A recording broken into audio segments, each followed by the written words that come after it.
Special welcome to another podcast. I am excited to be in conversation with Charlotte Kemp. Charlotte, welcome to the podcast. It's a cold Johannesburg. We've had snow the past 2 days. How is Cape Town? Sarah, it is also cold, but we're glad that you have the snow and we don't. We normally have the wind. So I think the cold weather is just spread throughout the country at the moment. Yeah, absolutely. But, I'm one of those people who are very optimist. So I am just grateful for change of weather. So that's fine. We will just enjoy the experience of cold weather and we will not complain. Yeah. All right, Charlotte, I am super excited to just engage with you around the work that you do. But before we do that, I just want our listeners to get to know you. So you are a futurist and, on your LinkedIn, you've got Future Alchemist. Is that what you call yourself? That's right. So I can explain that. A futurist, that there are lots of futurists in the world, but I'm pretty sure I'm the only Futures Alchemist because that is my branding and just a way I like to approach it. A futurist is someone who uses various business tools and academic models and works with companies or people to find ways to read the future, not tell the future like with a crystal ball, but to kind of determine the trends and things that are happening, and then to craft scenarios so that we can actually move towards a future that we would prefer to experience rather than ones that we could end up in that we don't want. So it's a lovely space. It's really empowering. I love it. But when I call myself a futures alchemist, I just love playing with the whole concept of alchemy because it was all about transmuting and transcending. So transmuting is to take something and turn it into something else. And transcend is to go beyond what is expected, beyond the boundaries that we're in. And we as humans are so incredibly creative that there's no reason we can't take everything we've done already and do better with it in the future. We can transmute this into better futures for everybody on the planet. And we can actually transcend the limitations we've created in the past because we can. And why shouldn't we? So as an alchemist, I like to play with people. We experiment. We do some research. We do lots of collaboration, conversation. And together we create something new that could not have been there before. That's me. Beautiful, beautiful, beautiful, beautiful. So then, tell us about the journey that you have walked. Tell us who you are, the journey that you've walked. You've just told us what sort of your work involves. You did tell me you're a mom as well outside what you do. So please, indulge us. Who is Charlotte and what career journey have you walked to get to where you are today? Thank you. So when I started, I'll go all the way back to school. When I was in school, I thought we had a public speaking competition. And I thought, I don't know what I'm going to do in the future, but it might involve speaking. So I entered a public speaking competition at school and went through various rounds. And then we got to a very, very important meeting. The parents were there. There were guests. The headmaster was there. My English teacher was there. And 2/3 of the way through, the most boring speech anybody has ever heard. Out of anxiety, I fainted. So I passed out on the floor. And that was the start of my speaking career. So if I can now have a speaking career after that, anybody can do it. I am a professional speaker. I'm past president of the local Professional Speakers Association of Southern Africa. And in 2 days' time, I become president of the Global Speakers Federation, which for me is a very exciting thing because this is the first time, thank you, the first time anyone from Africa has held this global leadership position. And the Global Speakers Federation is this body that helps the local and regional speaker associations to collaborate literally around the world. And that's such an important thing for us to do. But now with my position, I can shine more of a light on the incredible speakers we have across the continent of Africa. And we got lots of little projects there.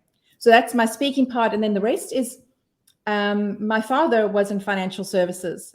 He worked for a bank and he worked for an insurance company. And I followed his footsteps, and I started in financial services in the start of my career. And then I moved on. I took some time off for my children, and then I came back to speaking and training. And my oldest daughter has just started her first job in a financial company up the road in Stellenbosch. And so she's carrying on this family tradition, which I think is really lovely. So there's a lot of really interesting things that are happening in terms of the financial world and the future of the world. So we kind of keeping that in mind as we understand how the future evolves for all of us. Beautiful. Listen, you look nothing like a mom with a child who is working. You look so young. I would have thought your kids are probably 5 and 6 or, or under 10s. So yeah, well done to you. I appreciate that, Sarah. Thank you. Wonderful, wonderful, wonderful.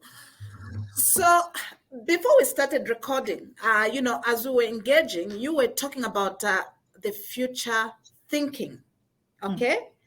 Let's just define that. I know when you introduced yourself, you sort of touched on that, but I'm a teacher.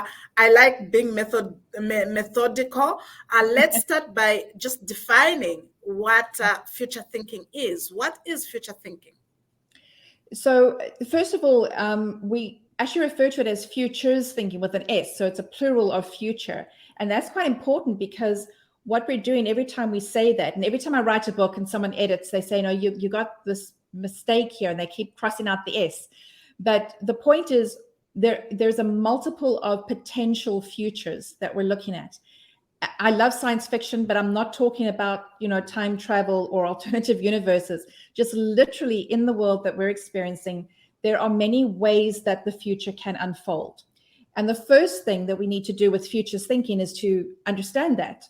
I encounter far too many people, it's very sad to me, who look at a situation and say, there's nothing we can do.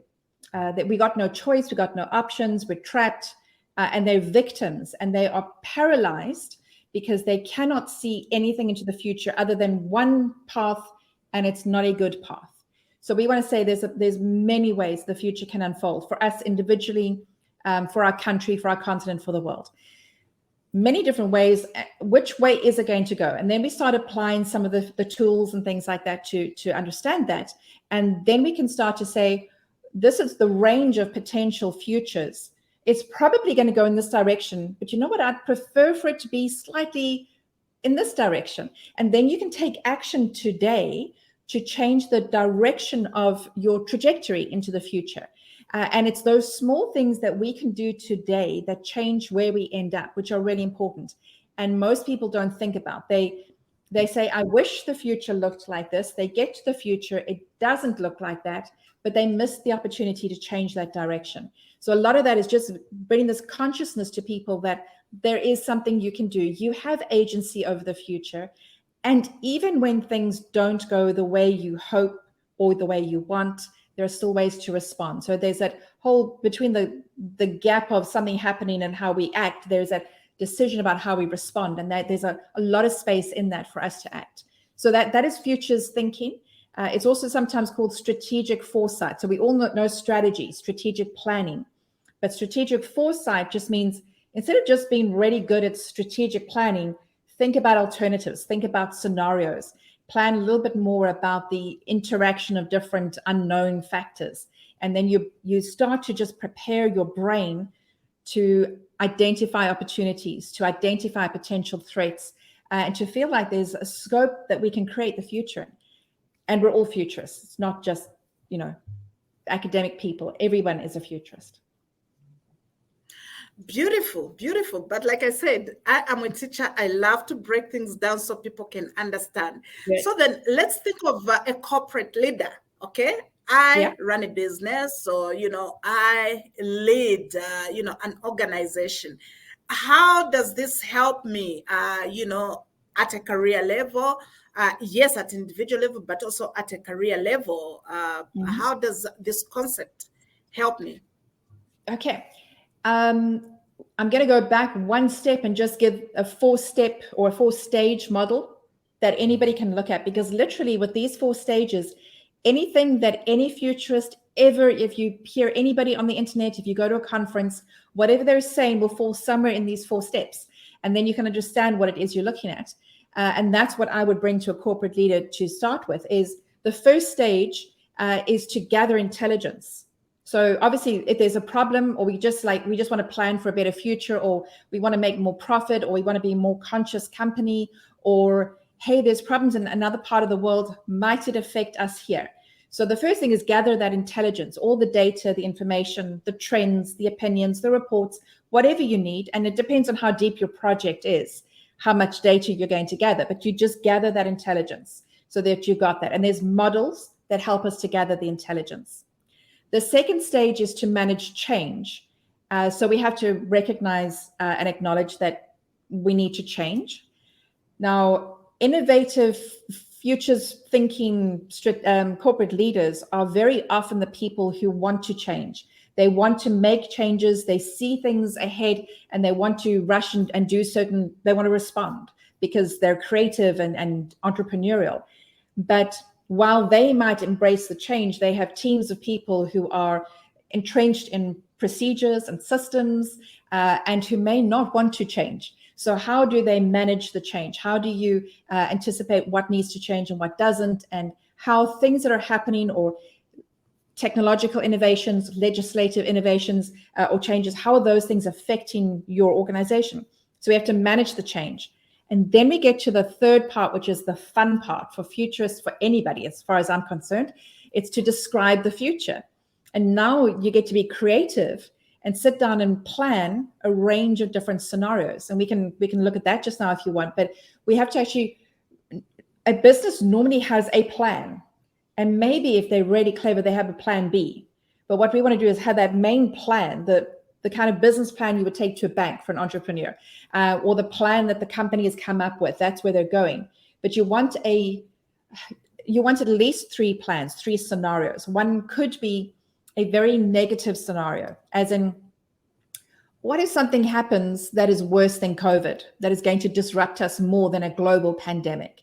And it doesn't have to be another pandemic. It could be something like artificial intelligence being embedded in everything and affecting people's employment, even right now, this year.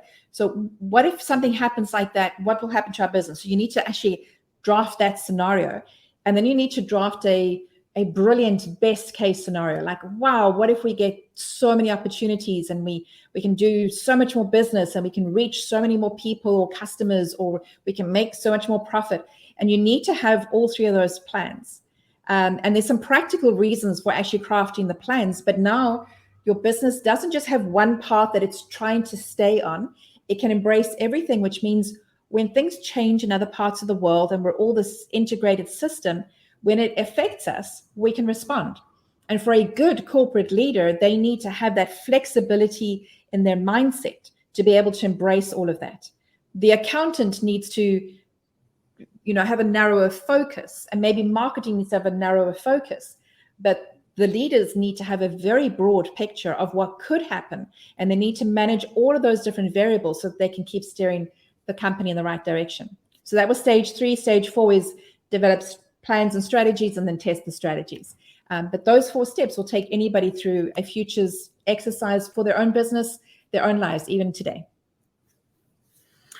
So I think it sounds like a lot of work, but I think it's a necessary concept to embed in your strategy, even in your strategy formulation. Because just sitting here and listening to you, I think a lot of businesses are actually going to be impacted going forward. Look, we are a smart technology company that distributes artificial intelligence solutions. We distribute robotic process automation. And we know that these solutions are changing business models. These solutions are even changing customer experiences. So as a result, as a business, if you have not sat down to sort of map your future, to even think about how these programs or these solutions are impacting your business, you might just find yourselves out of business. But if you have got futures thinking, where you've got all these alternatives, you're understanding the current trends, what the future will look like, it becomes then easy for you to map out a strategy that is more sustainable, that will also keep you relevant going into the future.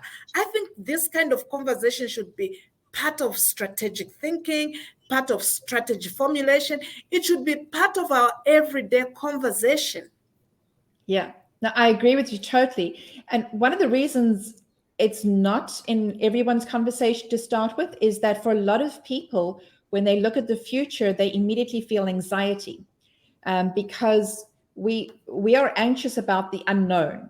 So there's an example, if you're waiting for a taxi, or like a regular taxi before Ubers were around, and you didn't know how long it would take, or your lift is coming, you don't know how long it would take, you get frustrated because you don't know how long it is you're waiting. The minute the Uber app tells you that it's going to take 5 minutes or 12 minutes for the vehicle to get to you, now you can calm down, because now you have a framework. And when we look at the future, it's just too unknown. We think good things will happen. We think disruptive things will happen, but we don't know when. We don't know how, to what extent. We don't know what the interactions will be. There's so many variables that people get anxiety, and their brains literally start panicking. And our brains are designed to keep us safe. So our brain just like closes down and just looks at things that are, predictable. And so we get these blinkers and we stop looking at the other things that we need to understand. So there are always going to be people like that. And we can't force everybody to have this futures outlook on life. But the people who are good at that, the people who are willing to experiment with some of that risk and play in that unknown space, they can learn, they can play, they can get better at exploring these ideas, and they can help to craft the pathways for other people to follow. And that's important, because I know that in my life, there are people that I know who do not want to explore the future. And if they are in a safe place, that's good. We can't force everybody to play in this space, which is a little scary for them. So then my next question would be, is futures thinking all about trends? It's not. Trends is one thing.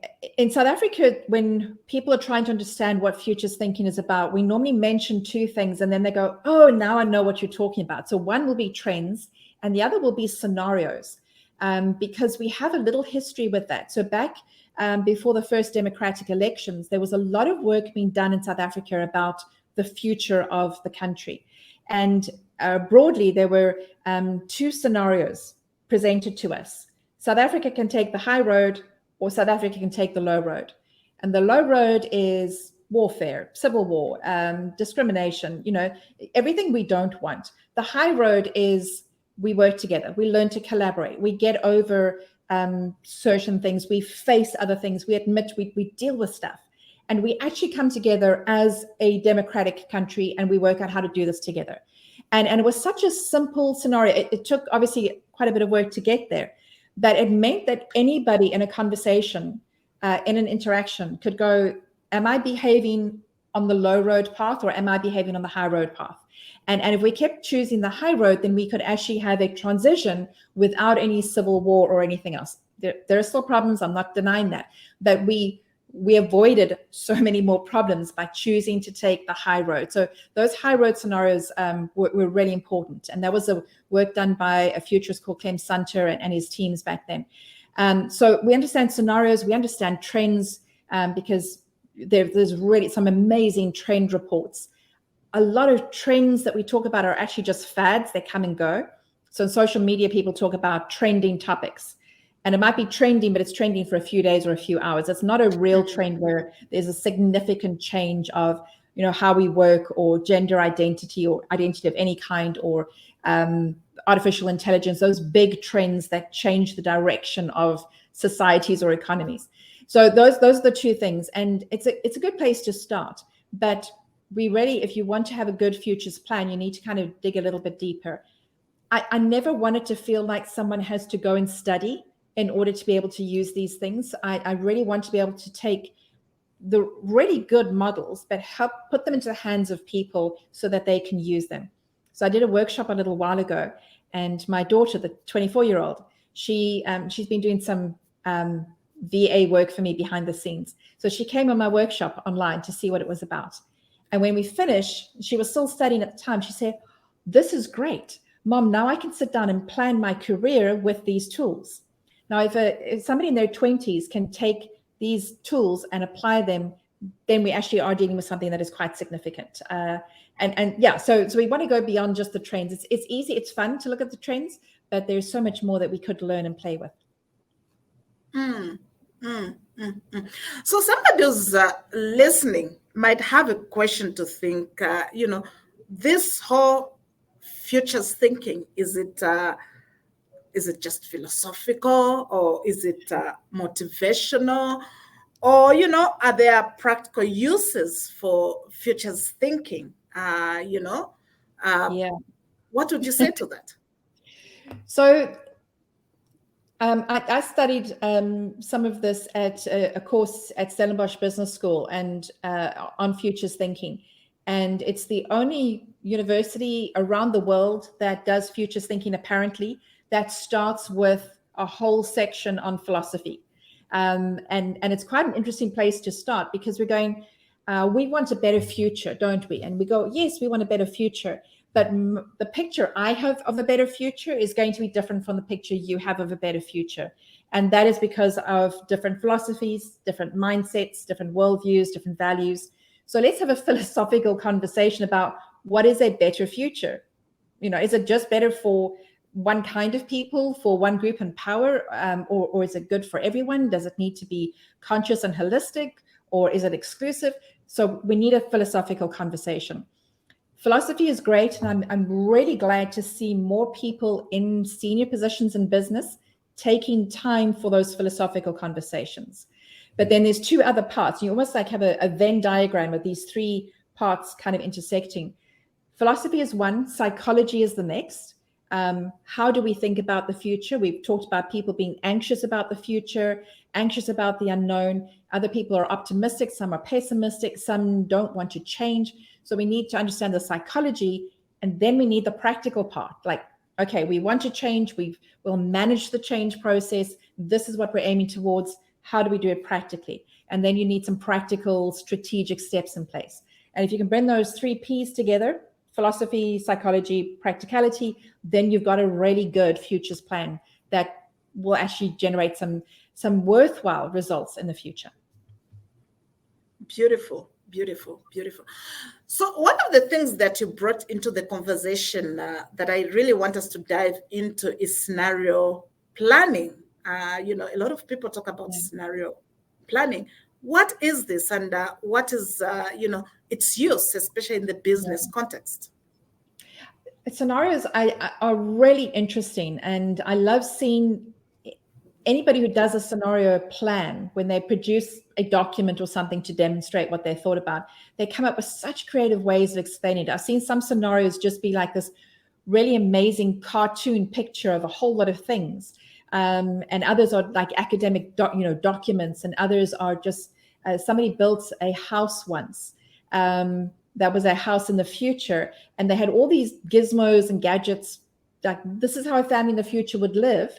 And then they brought in the marketing team and the product development team and said, look around, if you're developing a product for this family and this is the house they're living in, how does your product relate? So there's lots of fun and creative ways to express them. But essentially a scenario, like in a book or a play or a movie, the scenario is the setting, where are you in time, and what part of the world, and what is around you. So you need that kind of idea of a setting. When we create scenarios, like I said just now, businesses normally create a business plan. Now we want to have 3 business plans. So good, bad, middle of the road, high road, low road, kind of middling along. And once you've got those scenarios, you're painting a picture of what the world will be like, not your business, but what will the world be like? Will legislation, will government make it easy for business to do business internationally? How easy will it be for money to move through different countries? How easily can we, do remittances? How easy would it be to travel? What about the visa requirements? And you paint a picture about the world locking down and being more difficult and being more polarized, or the world being more open and connected and open to these opportunities. And once you got the picture of what the world could look like, then you can start exploring, now, how does my business fit into this? If my business wants to do these things, but the world is getting more polarized and locked down, should I change my business model? Should I invest in should I go and start a branch somewhere else to make sure that I can still do business there? Or will I be able to travel backwards and forwards? So you're finding ways to respond to potential ways the world could look in the future. And yeah, that's just one way of looking at it. What we're seeing now, I'm kind of playing with a set of scenarios where we're looking at literally at this very polarized world, because it seems to me like two things happening at the same time profoundly across the whole planet. One is certain governments becoming much more right-wing, much more old-fashioned, trying to roll back changes that have been made, trying to really dig their heels in and say, this is how we're going to control the situation. And this is, people can do this and can't do that, and denying personal rights and accessing data that they shouldn't, and making a really uncomfortable, unsafe environment for certain people who don't fit into that power structure that's in charge of that scenario, that government. And at the same time, there are so many more people who are just open to anything, open to allowing other people to be who they are, to appear as they are, allowing people to explore what they want to do with their lives, explore different kinds of careers, make up jobs that never existed before. There's a lot more openness and consciousness about the world, about the whole ESG space, the environment, social issues, governance. Really say, how can we be more responsible, not just to people, but to the planet that we're on? How do we make a good future and a good life, and just allow people to be whoever they want to be? And those two are living at the same time on this planet. And it's really strange to see where people fall between them. But those are two scenarios. And your business has to look at that and say, where do I want to operate? Do I need to fall in line? Do I need to resist? Do I need to protest? Do I need to move my business? How do I do this? And yeah, so that's quite a big challenge when you're looking at that kind of big picture. But we can do that in a small picture as well. And individually, how do I actually want to live in the world? And where do I want to be? Where do I fit in? And what am I going to resist as things that are contrary to my own values and morals in terms of the future? Beautiful, beautiful. It's a very interesting conversation, and quite exciting, once you start thinking about it in a very deep sense. So then, is there a difference between scenario planning and futures thinking? Or are these two one and the same? Yeah, scenario planning is part of futures thinking. So, there's some things that you would do beforehand to kind of draft, to express a really good scenario. And then once you got the scenario, you go, well, now what? Now what do we do? So one of the things, for example, there's a cone of probability, a futures cone. And if anyone Googles futures cone, you'll see it. And there's a whole bunch of them online. And they are what we were saying earlier on. We're at this point in time, but we could go anywhere in this direction. And what are the probabilities? Where would we prefer to go? So once you've got the scenario, you're going to have to make decisions in the current moment and say, how are we going to respond? Which direction do we want to go in? And if, for example, we craft a scenario and we say, there's a range of places we could go to, but this, point X over here is where we would love to end up. And one of the next exercises after you create that scenario is to say, all right, now pretend that you're there. And create a roadmap, a kind of a backwards roadmap about how you would get there. So instead of sitting here and making a plan how to get forward, you start from where you want to be and you make a plan going backwards. And then you say, now what changes do we need to make today? And that kind of backcasting plan is the next tool you would use after scenarios in that whole big picture of futures thinking. Beautiful, beautiful. So sitting here and listening to you, I think, the African continent is presented with a beautiful opportunity to tap into that kind of thinking. I'm not sure if you're aware of the AFTA, this whole policy that has come up where we're going to have borderless, transaction. And for me, I think it speaks a lot to what you're talking about, and people need to start tapping into that. If the borders fall off, how does this impact our business? What opportunities get created if people have to travel, without passports, without financial system barriers, So I think every business needs to be having the futures conversation and scenario planning to that effect. Yeah, no, absolutely. There's so much potential in Africa.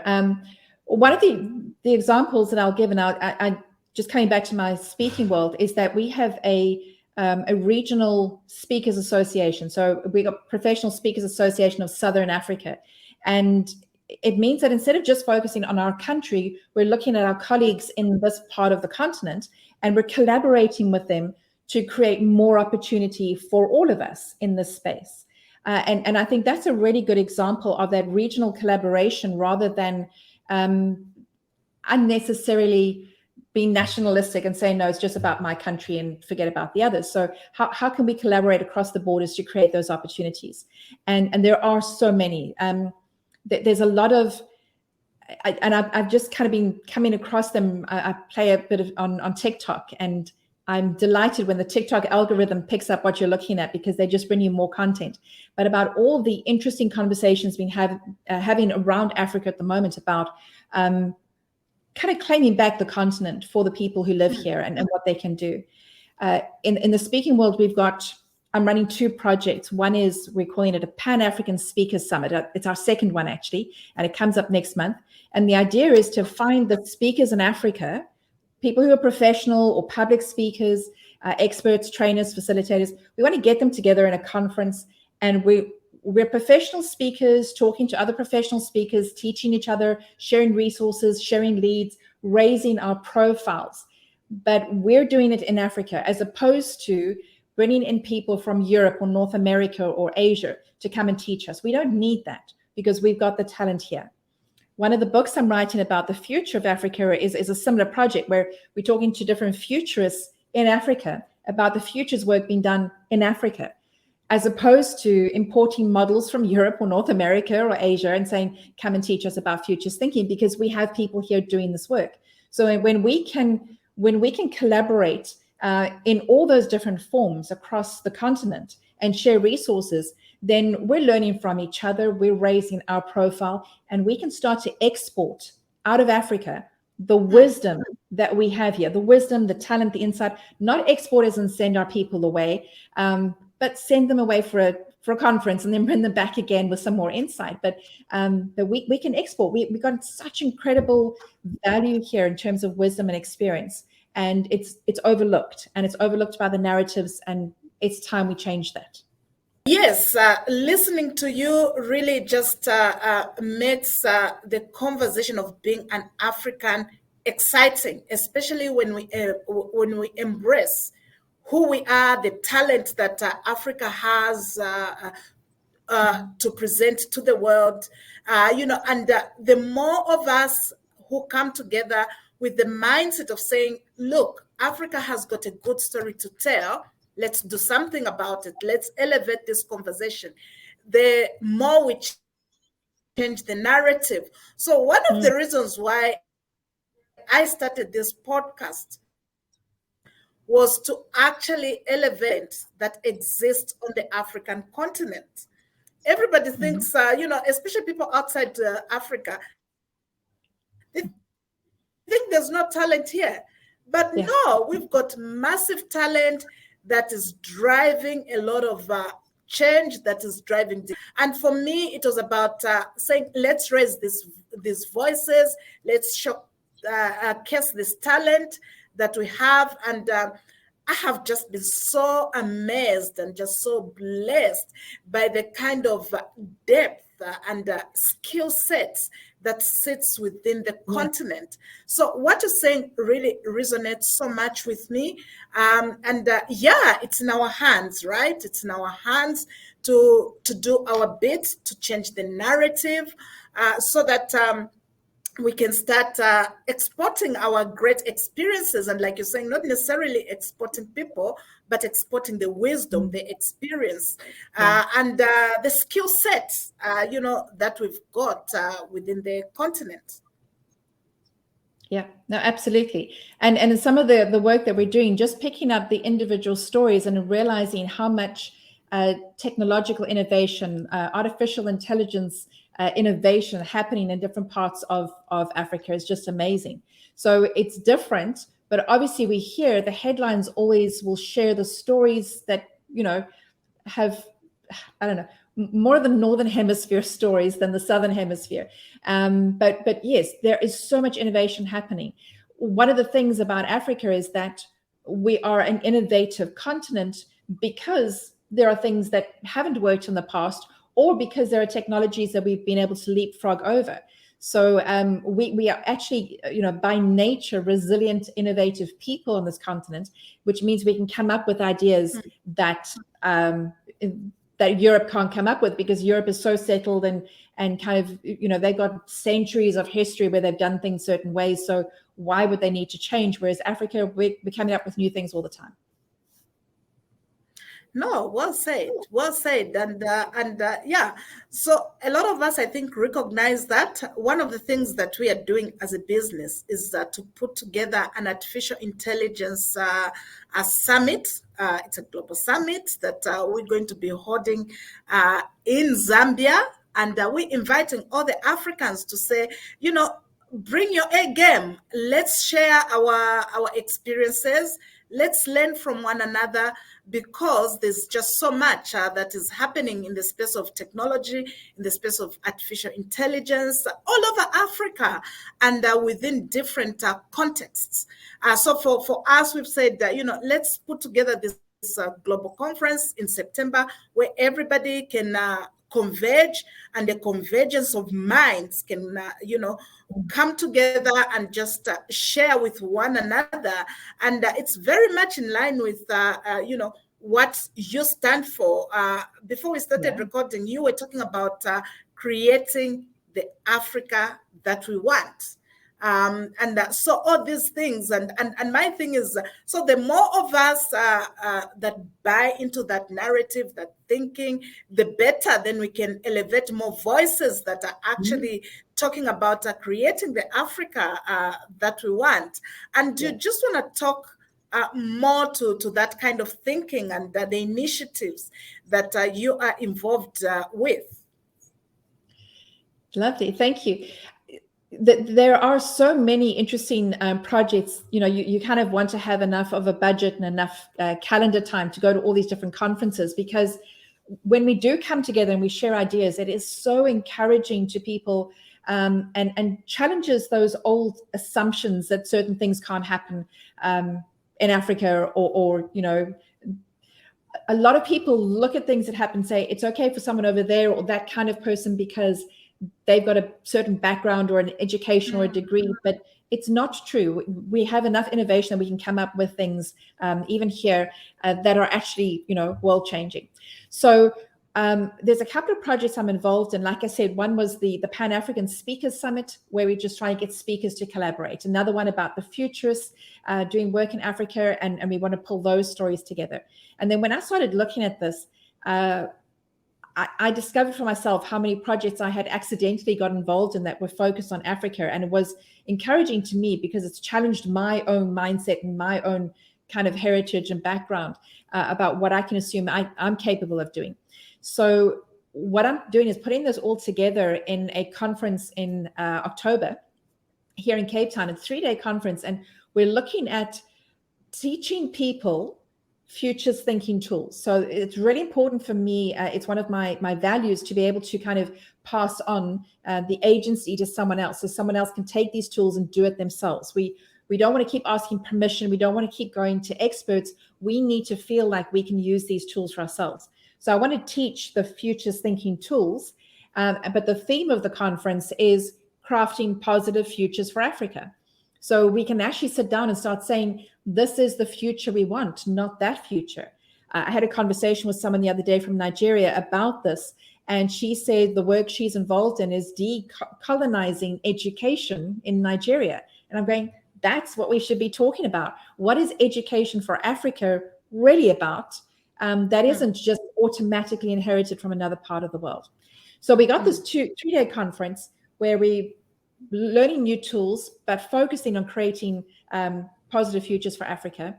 And then our 3rd day is a kind of like a road trip where we're going to look at innovation and futures in action. We're going to look at agriculture. We're going to look at science. We're going to look at some technology stuff of things actually happening. This conference is based in Cape Town, but I would love to do this in other parts of the continent and, explore those kinds of actions as well. But yeah, I'm really excited about that. And that conference will be the launch of 2 books, the Futures book, but also another one I'm co-writing with a colleague, Yelang Pru Jinka, who has done a whole lot of documentaries about business across Africa. And she wrote a white paper, and we've taken that white paper and turning it into a full book. And it's literally called Africa on the Cusp of an Economic Miracle. And I know sometimes, I'm saying that while we're in load shedding, while we have all the challenges we have here in South Africa, how can we be optimistic and talk about an economic miracle? Because the potential is there, because there is evidence of things that could be turned into economic miracles, but it's only possible if we start highlighting and talking about them and having the conference that you're having, the conference that I'm having. If we don't have these conversations, if we don't open these opportunities up, then people are just going to default, because we're lazy, to the narratives we already know that are disempowering instead of the ones that give us hope for the future of Africa. Beautiful, beautiful. I am very excited about the launch of your books, especially the white paper book that has been converted. I think you should introduce me to your to your co-writer. We need her on this podcast just so that she can come and bring hope. And give a perspective, because people are just looking at things from a Western driven narrative, media narrative, that chooses to drive a certain agenda, a certain narrative. But I love the fact that the people of the continent are taking hold of this narrative and saying no, there is another narrative. And so a big commendation to you guys for putting together the book that you're going to be launching. We need more of these voices to just be elevated. So Charlotte, one of your signature talk is become the conscious futurist. Your industry needs now, where you explore ways to intentionally create changes that will usher in our preferred future for our own industries. As we begin to wrap our conversation, do you just want to dive into that and give us a perspective of what this talk is all about? Thank you. So being a conscious futurist, we can look at, the conscious futures that our industry needs, or conscious futurists that the world needs. It's just a way of being more intentional about how we look at the future. We know about conscious leadership, and that's, again, like the scenarios about, the high road or the low road. But conscious leadership is about living above the line as opposed to below the line. Below the line is, I've got to be protected, my ego is more important. But living above the line as a leader, conscious leader, means that you are already taking care of the team and the vision and the stakeholders, even not just the shareholders, the stakeholders in the business. So I've also come across, there's conscious consumption, there's conscious capitalism, and there's a lot more of this kind of awareness, just pausing for a moment and being aware of what you're doing and saying, could we do this differently? Like education, we could be conscious about education. That would lead to the conversation about decolonizing education in Nigeria, because we need to be conscious about why are we teaching in a particular way, what are we teaching for, etc. So being a conscious futurist means looking at the future with more intention. And it came to me kind of during the COVID times, because I used lots of really good academic models from other people, but this is my own model. But what we found when around the world and in South Africa in particular, we went into lockdown, everybody went into survival mode. And people that would otherwise be really confident people doing various work just retreated to their bed and pulled the duvet over their heads. And they did not know how to cope in a world where this kind of veneer of civilization has just been fractured because now things are different and you can't leave your house. So everybody went into survival mode, and some people coped better with that than others. But even if it's not COVID, if it's anything else, people go into survival mode quite often. Like if they lose a business, if their livelihoods are threatened, if their lives are threatened, if they've got a diagnosis, a medical diagnosis, we go into survival mode. And that's natural and normal. It's a psychology. So kind of think of like Maslow's hierarchy of needs, but this is a spiral. And the bottom spiral is survival. We fall down there, but we've been somewhere else before. So once we got over survival, we can start to kind of move back up again. The next layer is being responsible. And being responsible means we look a little bit further ahead, not just our own survival in this moment, in this week, but beyond, like what's happening next month. And instead of just looking at me and my family that we're safe, like what about my friends and my colleagues? You start looking further. And then the spiral goes up, and the next level is being invested. And now the work that we're doing, the conversations, the relationships we have, we're investing into a future time. We're investing into more people. So our scope of influence gets bigger. So we've gone from survival, where we just focus on ourselves, and then we're moving up to being responsible, then being invested, and then being conscious.